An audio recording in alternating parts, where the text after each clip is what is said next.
നിയമന നടപടികളിൽ UGC മാനദണ്ഡങ്ങൾ പാലിച്ചില്ലെന്ന് ചൂണ്ടിക്കാട്ടി 2 VC-മാരെ കൂടി ഗവർണർ പുറത്താക്കി.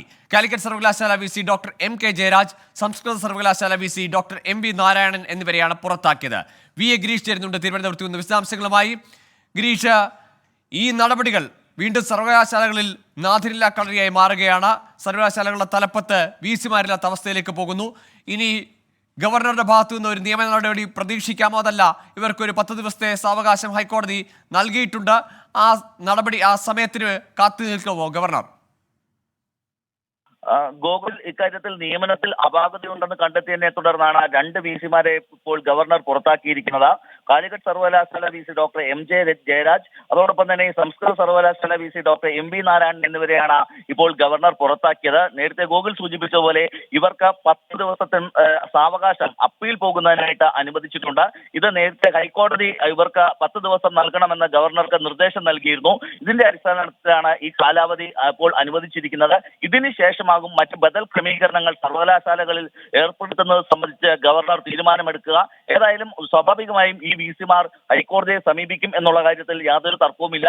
UGC-യുടെ അഭിപ്രായം കൂടി തേടിയ ശേഷമാണ് ഇപ്പോൾ ഗവർണറുടെ തീരുമാനം ഉണ്ടായിരിക്കുന്നത് എന്നുള്ളതാണ് ഏറ്റവും പ്രത്യേകത. ഓപ്പൺ സർവകലാശാല VC PM മുബാറക് പാഷ നേരത്തെ ഗവർണർക്ക് രാജിക്കത്ത് നൽകിയിരുന്നു. എന്നാൽ ഈ രാജി ഗവർണർ സ്വീകരിച്ചിട്ടില്ല. അതോടൊപ്പം തന്നെ ഡിജിറ്റൽ സർവകലാശാല VC ഡോക്ടർ സജീവ് ഗോപിനാഥിന്റെ കാര്യത്തിലും ഓപ്പൺ സർവകലാശാല VC PM മുബാറക് പാഷയുടെ കാര്യത്തിലും UGC-യുടെ അഭിപ്രായം ഇപ്പോൾ ഗവർണർ തേടിയിട്ടുണ്ട്. ഇതിനുശേഷമാകും ഇവരുടെ കാര്യത്തിൽ ഒരു അന്തിമ തീരുമാനത്തിലേക്ക് ഗവർണർ എത്തുക. നേരത്തെ ഇവരടക്കം 10 VC-മാർക്ക് പുറത്താക്കാൻ ആണ് ഗവർണർ നോട്ടീസ് നൽകിയിരുന്നത്. ഇതിനെതിരെ 4 VC-മാരാണ് കോടതിയെ സമീപിച്ചത്. ഇവരെ കേട്ട ശേഷമാണ് 6 ആഴ്ചയ്ക്കുള്ളിൽ തീരുമാനമെടുക്കാനായി ഹൈക്കോടതി ഗവർണർക്ക് നിർദ്ദേശം നൽകിയിരുന്നത്. സാങ്കേതിക സർവകലാശാല VC ഡോക്ടർ MS രാജശ്രീയുടെ നിയമനവുമായി ബന്ധപ്പെട്ട അല്ലെങ്കിൽ നിയമനം സുപ്രീം കോടതി റദ്ദാക്കിയ സാഹചര്യത്തിലാണ് മറ്റ് VC-മാരുടെ നിയമനം കൂടി ചോദ്യം ചെയ്യപ്പെടുന്ന ഒരു സാഹചര്യം ഉണ്ടായത്.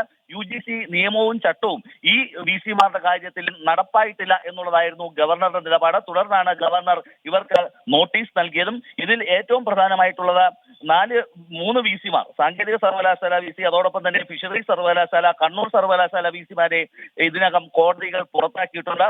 മറ്റ് 3 VC-മാർ, കേരള ഉൾപ്പെടെയുള്ള 3 VC-മാർ കാലാവധി കഴിഞ്ഞ് പൂർത്തിയാക്കി പോവുകയും ചെയ്തിട്ടുണ്ട്. ബാക്കി 4 പേരുടെ കാര്യത്തിലാണ് ഗവർണർ തീരുമാനമെടുക്കേണ്ടിയിരുന്നത്. ഇതിൽ 2 പേരുടെ കാര്യത്തിൽ ഇപ്പോൾ തീരുമാനമെടുത്തിരിക്കുന്നു. ഓപ്പൺ സർവകലാശാല VC-യുടെയും അതോടൊപ്പം തന്നെ ഡിജിറ്റൽ സർവകലാശാല VC-യുടെയും കാര്യത്തിൽ UGC-യുടെ അഭിപ്രായം ഗവർണർ തേടുകയും ചെയ്തു. ഗോകുൽ, ശരി, 2 സർവകലാശാലകളിലെ VC-മാരെ കൂടി ഗവർണർ പുറത്താക്കിയിരിക്കുന്നു. കാലിക്കറ്റ് സർവകലാശാലയിലും സംസ്കൃത സർവകലാശാല VC-മാരെയാണ് ഇപ്പോൾ ഗവർണർ പുറത്താക്കിയിരിക്കുന്നത്. നിയമന നടപടികളിൽ മാനദണ്ഡങ്ങൾ പാലിച്ചില്ല എന്ന് ചൂണ്ടിക്കാട്ടിക്കൊണ്ടാണ് ഇപ്പോഴത്തെ ഈ നടപടി. ഗിരീഷ്, ഇനി ഈ കാര്യത്തിൽ സുപ്രീം കോടതിയിൽ നിന്നടക്കം സർവകലാശാലകളുടെ കാര്യത്തിൽ ചാൻസലർക്കാണ് അധികാരമെന്ന് കോടതിയുടെ നിരീക്ഷണവും പരാമർശവും ഒക്കെ നിലനിൽക്കുന്ന സാഹചര്യത്തിൽ സർക്കാരിൻ്റെ ഭാഗത്തു നിന്ന് ഇനിയൊരു നിയമ നടപടി അല്ലെങ്കിൽ ഒരു തടസ്സമായി ഒരു നിയമ നടപടിയിലേക്ക് ഈ തീരുമാനത്തെ ചോദ്യം ചെയ്യാനുള്ള സാധ്യത കുറവല്ലേ?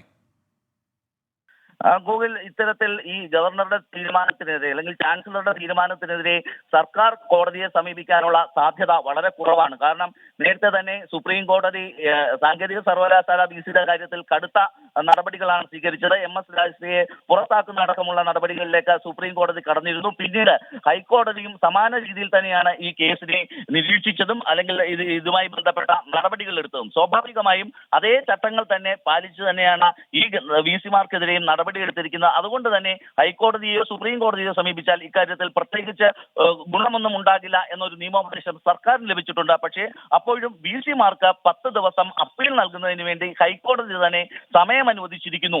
ഈ ഒരു സാഹചര്യത്തിൽ VC-മാർ സ്വാഭാവികമായും ഹൈക്കോടതിയെ സമീപിക്കും. പക്ഷേ ഈ കേസിൽ നിരവധി നിയമപ്രശ്നങ്ങളുണ്ട്, സർക്കാരിന് തിരിച്ചടിയാകുന്ന നിരവധി വിഷയങ്ങളുണ്ട്. അതുകൊണ്ട് തന്നെ സർക്കാർ ഈ കേസിൽ നിയമപരമായി കോടതിയെ സമീപിക്കുന്നതിനോ മറ്റോ പോകില്ല. പക്ഷേ VC-മാർ കോടതിയെ സമീപിക്കും എന്നുള്ള കാര്യത്തിൽ യാതൊരു തർക്കവുമില്ല. ഗൂഗിൾ, ശരി, VA ഗിരീഷാണ് തിരുവനന്തപുരത്ത് നിന്ന് വിവരങ്ങൾ പങ്കുവച്ചത്.